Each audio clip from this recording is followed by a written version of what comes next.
Assalamualaikum warahmatullahi wabarakatuh. Perkenalkan, nama aku Melisa Sini Wahyuni dengan NIM 6670230151. Di sini saya akan menjelaskan mengenai jurnal yaitu Genosidia, Islamophobia, dan ketidakberdayaan ASEAN dalam krisis kemanusiaan di Rohingya. Awal mulanya itu krisis kemanusiaan etnis Rohingya di Myanmar ini sebagai bentuk genosidia yang dilandasi Islamophobia sistematis.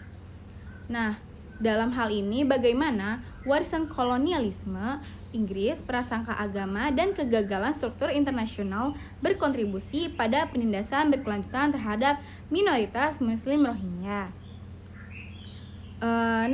Krisis ini juga bermula dari Undang-Undang Kewarganegaraan 1982 yang mencabut status kewarganegaraannya sebagai Rohingya, dan dilanjutkan dengan operasi militer brutal pada Agustus 2017 yang memaksa lebih dari 700.000 pengungsi melarikan diri ke Bangladesh.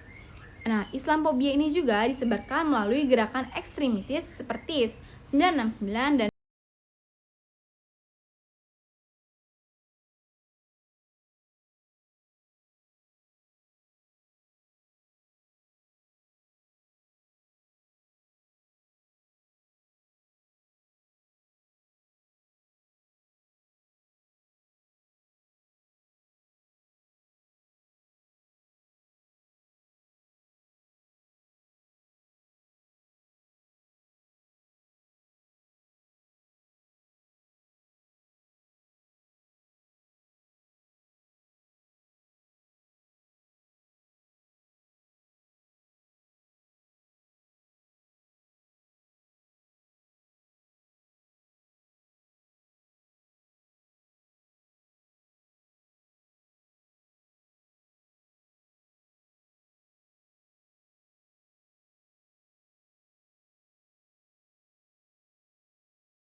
selanjutnya akan dibahas krisis ini juga melibatkan dimensi ekonomi politik yang kompleks, di mana konflik Rohingya tidak hanya masalah etnis dan agama, tetapi juga berkaitan dengan perebutan tanah oleh militer untuk kepentingan ekonomi.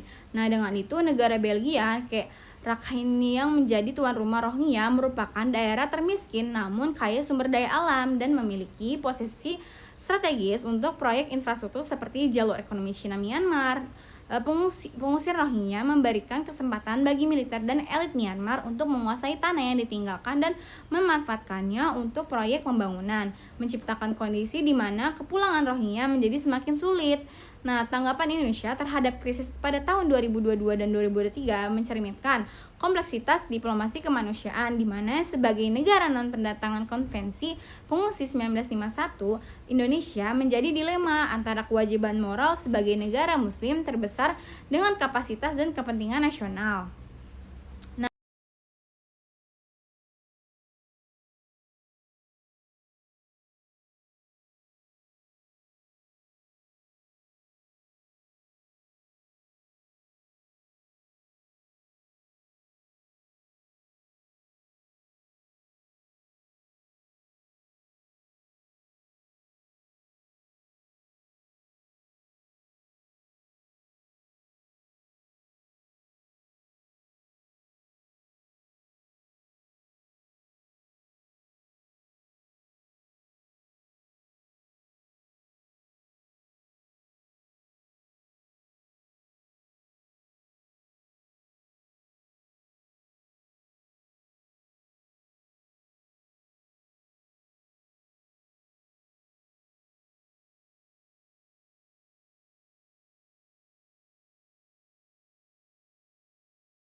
Selanjutnya, pengaruh terhadap Islamophobia terhadap komunitas sikap, kebijakan, dan generasi muda. Tidak boleh diabaikan karena apa? Islamophobia telah menjadi fenomena global yang mempengaruhi cara pandang masyarakat terhadap umat Islam dan agama Islam.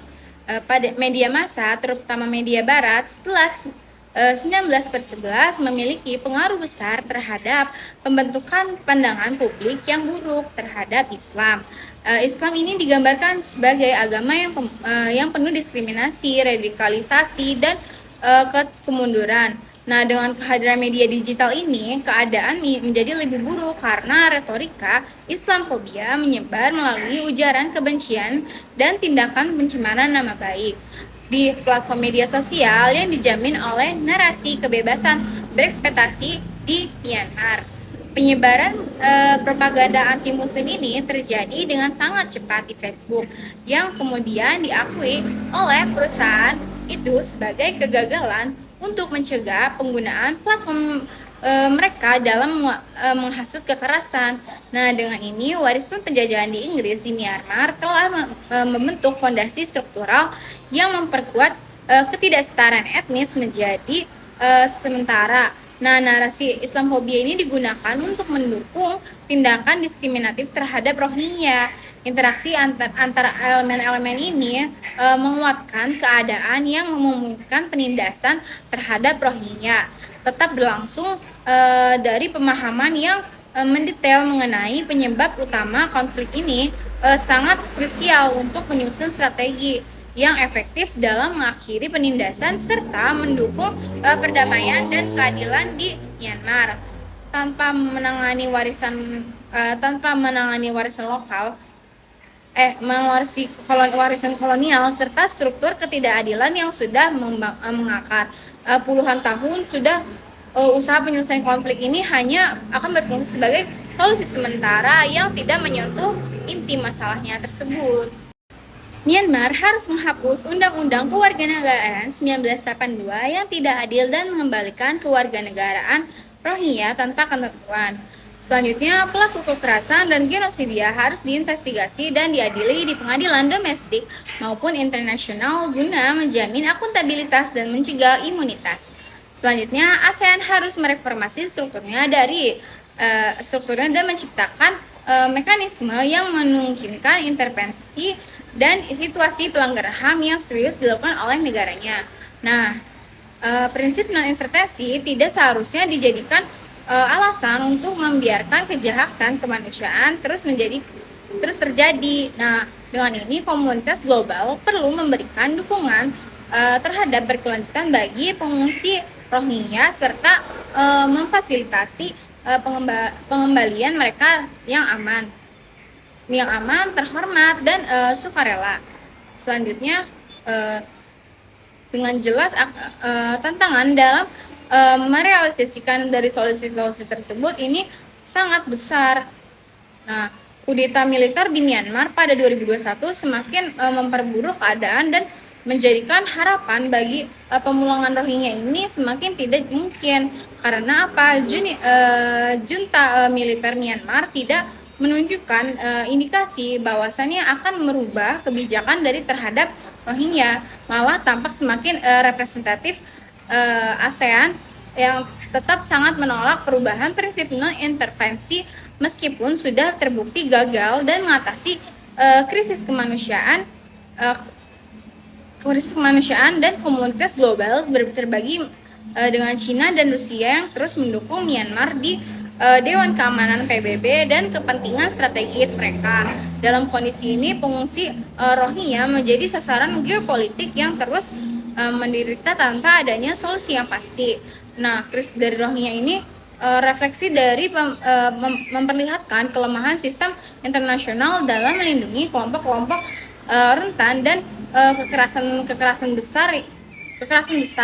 Nah, ini juga menunjukkan bagaimana prinsip seperti kedaulatan negara